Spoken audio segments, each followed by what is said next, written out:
இவங்க கவலையோட ரசூலுல்லாஹ் கூடாரத்துக்கு போனோன்னா அந்த அம்மா கேட்டாங்க, அல்லாஹ்வின் தூதரே ஏன் கவலையா இருக்கிறீங்க அப்படின்ட்டு.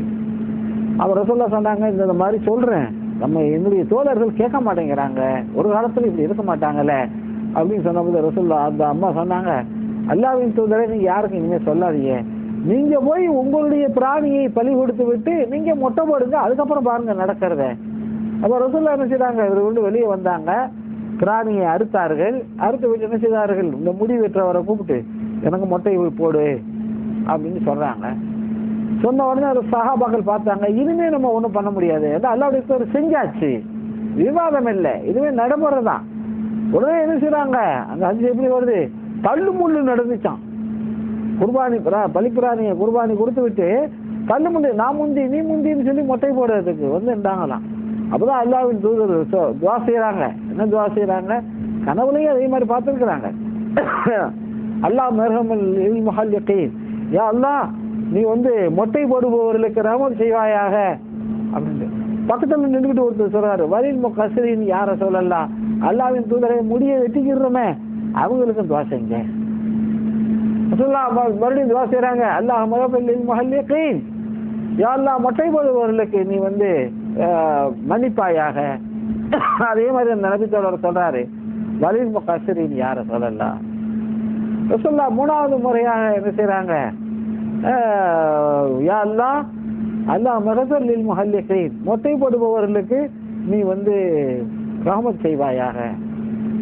பக்கத்துல அவர் விடல, மூணாவது தடவை என்ன செய்யறாரு, வலில் முகஸ்ஸிரின் யா ரசூலல்லாஹ், அல்லாஹ்வின் தூதரை முடியை கட் பண்ணிக்கிறோம் எங்களுக்கு துவா செய்யுங்க. ரசூலுல்லாஹ் கடைசியா சொன்னார்கள், வலில் முகஸ்ஸிரின், அது ஒரு வார்த்தை சொல்றாங்க. யா அல்லாஹ், அது யாரோ போனா போதுன்னு சொல்ற மாதிரி தானே தெரியுது இந்த வாசக அமைப்பு. என்ன முடியை வெட்டி கொள்பவர்களுக்கு மன்னிப்பாயாக அப்படின்னு ரசூலுல்லாஹ் துவா செய்தார்கள். இதை நம்ம ஹுதைபியா உடன்படிக்கையில பார்க்கிறோம். அது மாதிரி என்ன செய்யுது அந்த உடன்படிக்கை. அதுக்கப்புறம் உமர் கோபத்தோடு வர்றாரு, அல்லாஹ்வின் தூதரை நீங்க சத்தியத்தில் தானே இருக்கிறீர்கள். ஆமா, ஒரு காலமும் அவர் அந்த மாதிரி பண்ணதில்லை. நாம தான், அவங்க அசத்தியத்தில் இருக்காங்கல்ல. ஆமா, நாம செத்தா சொர்க்கத்துக்கு போவோமா இல்லையா? ஆமா.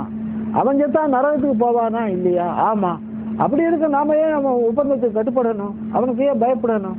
ரசூலுல்லாஹ் உமரை சமாதானம் பண்றாங்க, கவலைப்படாதீங்க, அல்லாஹ் அதுல வெற்றியை வச்சிருப்பான். இவருக்கு சொந்த மாமனார், யாருக்கு ரசூலுல்லாஹ்வுக்கு பொண்ணு கொடுத்த மாமனாருங்க அது உமரு.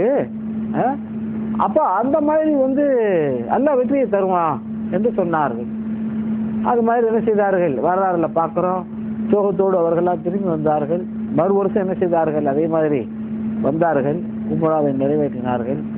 இந்த செய்தி சுற்று வட்டாரங்கள்ல பரவி கூட்டம் அடேப்பா மக்காக்காரங்களே அவங்கள உட்கார வச்சு பேசி ஒப்பந்தம் பண்ற அளவுக்கு அவங்களுடைய திறமை வந்துருச்சு அப்படிங்கிறது அதுவே ஒரு செய்தியாக பரவி, நான் சொல்றது ஹிஜ்ரி 6வது ஆண்டு, ஹிஜ்ரி 10வது ஆண்டு ரசூலுல்லாஹ் ஹஜ்ஜுக்கு போனாங்களே, அப்ப 10,000 முஸ்லிம்கள் இருந்தார்.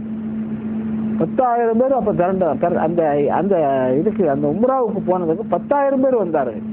1500 பேரா இருந்தது 10,000 ஆச்சு. அதுக்கப்புறம் 1 லட்சம் தாண்டிச்சு, அது தனி விஷயம். இந்த அடிப்படையில அவர்கள் திரும்பி வந்தார்கள், மறுபடியும் போனார்கள். குர்ஆன்ல அல்லாஹ் இது சம்பந்தமாக சில வசனங்களை சொல்லுகிறான். இது நம்ம பார்க்கிறோம். கடைசியா ஒரு 2-3 நிமிஷத்துல முடிச்சிருவோம். அல்லாஹ் கைரில் மாக்கிறீன், அல்லாஹ் அசூழ்ச்சியாளனுக்கெல்லாம் மிகப்பெரிய மனுஷன் நினைக்கிறான் நம்ம அதை செஞ்சிருவோம் இதை செஞ்சிருவோம். ஆனால் அல்லாஹ் நினைச்சா எதை வேண்டாலும் செய்யலாம். இப்போ என்ன செய்யறாங்கன்னா, ஒரு நாள் சந்தர்ப்பத்துல அபு பஷீர் அப்படிங்கிறவர் ஒருத்தர் என்ன செய்யறாரு, மக்காவிலிருந்து கலிமா சொல்லி அவங்க பண்ற கொடுமை தாங்க, அவன் மதீனாவுக்கு ஓடியாட்டார். இப்ப மக்காவில இருந்து என்ன செய்யறாங்க, அவங்க வகைராக்கள் 2 பேரும் வர்றாங்க. 2 பேர் எதுக்கு வர்றாங்க, இவரை பிடிச்சிட்டு போறதுக்கு. இவர் ரசூலுல்லாஹ் என்ன செய்யணும் சொல்லு, ஒப்பந்தப்படி என்ன செய்யணும், அவரை ஹுதைபியா ஒப்பந்தப்படி என்ன செய்யணும், அவரை அவர்களிடத்துல ஒப்படைக்க வேண்டும். ரசூலுல்லாஹ் சொன்னாங்க, குடியிருப்போம், நான் இவரை உங்களிடத்துல ஒப்படைத்து விடுகிறேன் அப்படின்னு ரசூலுல்லாஹ் பிடிச்சு அவங்க கையில கொடுத்தாங்க. அவர் சொல்றாரு, அல்லாஹ்வின் தூதரே, எனக்கு கண்ணு தெரிஞ்சு எல்லாம் தெரிஞ்சிருக்கிற நீங்க என்ன இவங்கள்ட்ட கொண்டு போய் கொடுத்தா என்ன கொலை பண்ணிடுவாங்க, என்னை கொடுமைப்படுத்துவாங்க எல்லாம் புலம்புறாரு. இது வந்து ஒப்பந்தம், அதாவது முகமது மீற மாட்டார் அனுப்பி பிடிச்சிக்கிட்டு போறாங்க.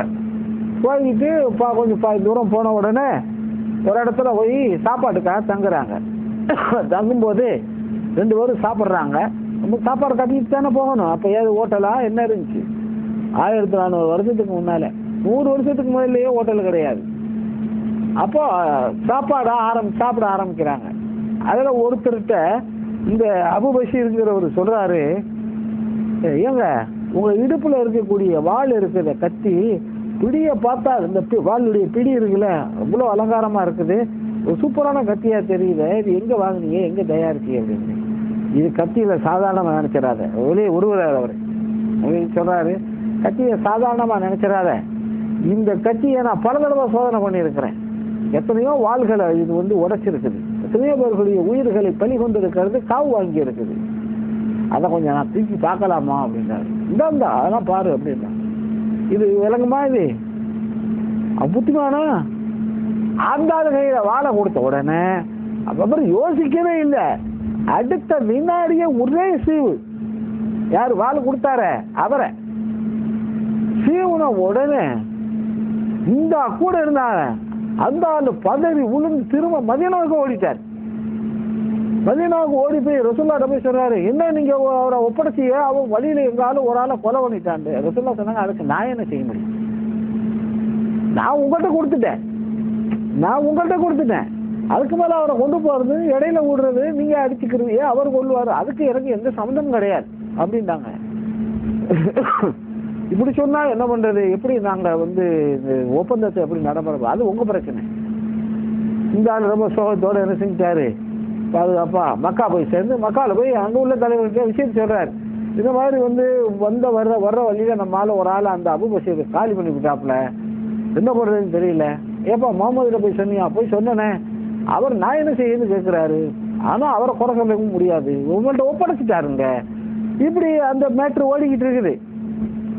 இது இப்படி இருக்க ரசூலுல்லாஹ் அந்த அபு பஷீரை பார்த்து சொன்னாங்க, அபு பஷீரை ஏதோ ஒண்ணுன்னா அடைக்கலம் கொடுத்து வச்சிருக்கிற மாதிரி இருக்கும், ஏன்னா அது ஒப்பந்தத்தை மீறின செயல், ஒன்ன நான் வச்சிருக்க முடியாது, நீ மக்காவுக்கு போயிரு அல்லது எங்கிட்டாவது போ, என்கிட்ட இருக்க அப்படின்னு என்ன செய்யறாங்க, ரசூல் ஸல்லல்லாஹு அலைஹி வஸல்லம் அவரை மதீனாவிலிருந்து வெளியாக்கிடுறாங்க, இங்க இருக்கக்கூடாது. அப்புறம் நாங்க தான் அடைக்கலம் கொடுத்தா முகமது ஒப்பந்தத்தை மீறி விட்டாருங்கிறது நாளைக்கு பேச்சு வரக்கூடாது. இவரு பார்த்தாரு, அங்க போனா அவன் வெட்டுவான், இங்க இருந்தா இவர் இருக்க விட மாட்டேன்னு சொல்றாப்புல, அல்லாஹ்வுடைய தூதர் இருக்க விட மாட்டேன்னு சொல்றாப்புல, என்னடா நிலைமை அப்படின்னு சொல்லிட்டு ஒரு வாட்டுக்கு தனியா போய் என்ன பண்ணாரு, ஒரு கடல் ஓர பகுதியில போய் தங்கிட்டாரு. தங்கி இருக்க போகும்போது அந்த வழியாத்தான் மக்காவுடைய வியாபார கூட்டம் சிரியாவுக்கு போகும், அந்த அந்த அந்த பாதை அது. இவர் என்ன பண்ணாரு அப்படின்னு கேட்டா, ஒரு நாள் தடவையில இந்த மாதிரி வியாபார கூட்டம் போகும்போது அங்கே தங்கி இருப்பாங்க போல இருக்குது. இவர் நைட்டோட நைட்டா போய் அங்க அடிச்சு ஆளு கட்டாரு, சொத்துக்க அவங்க வியாபாரங்களை எல்லாம் கொள்ளையடிச்சுக்கிட்டு ஓடிட்டாரு, ஒரு சிங்கிள் ஒத்தாளு.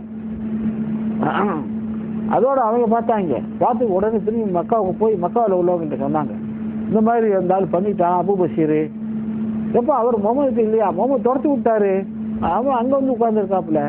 இந்த செய்தி கொஞ்சம் பரவி யாருக்கு போகுது, அபு ஜெந்தல் அடி வாங்கினாரு இல்லையா, திரும்பி போனாரு இல்லையா, வாப்பா கூட்டி போனாரு ஒப்பந்தத்தின் போது, அந்த அபு ஜெந்தலுக்கு செய்தி போகுது, ஆஹா நமக்கும் ஒரு பாதை கிடைச்சிருச்சு, இங்க இருந்தா இவங்க கொள்ளுவான், அங்க போனா முகமது ஸல்லல்லாஹு அலைஹி வஸல்லம் ஒத்துக்க மாட்டாங்க, அதனால நம்ம இந்த 3வது ஒரு குரூப் இருக்குல்ல, இந்த 3வது அணி எங்க கடலோரத்தில் இருக்காரு அபு பஷீர், பேசாம அவரோட போயிடுவோம்.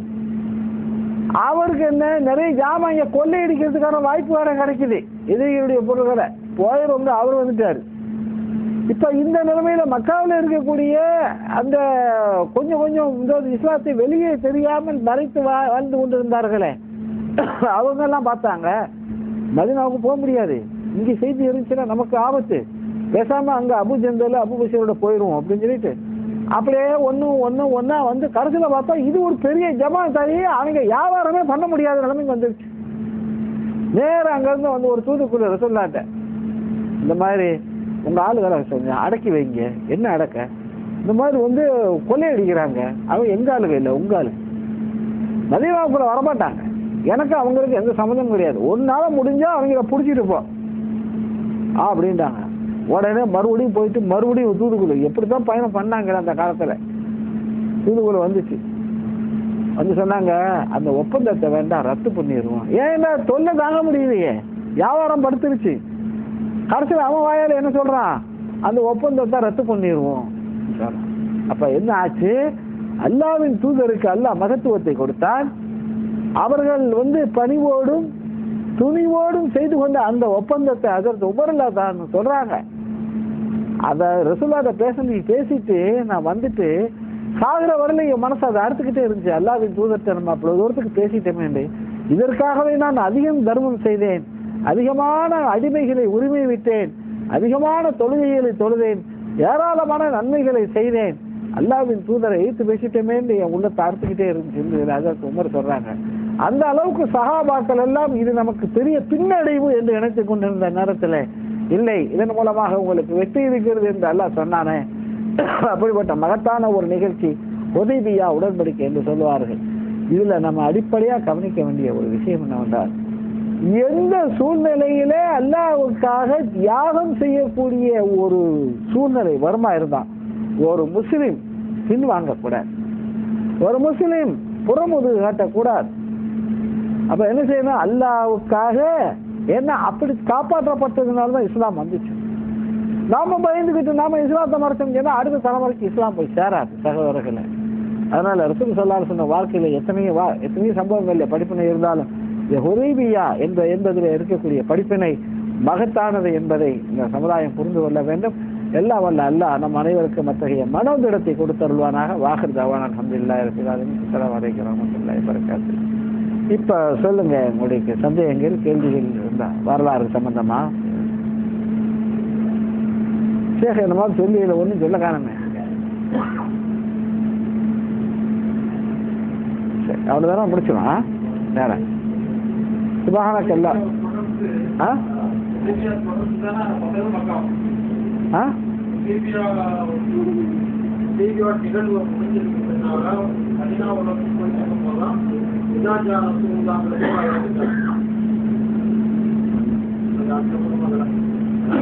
அது ஹுதைபியாவுக்கு அந்த வசனத்துக்கு சம்பந்தம் இல்லை.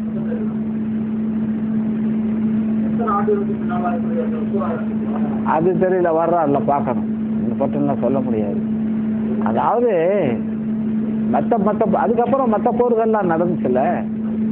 ஆமா, ஹைபர்லாம் இப்ப ஹிஜ்ரி 8 நடந்தது. நான்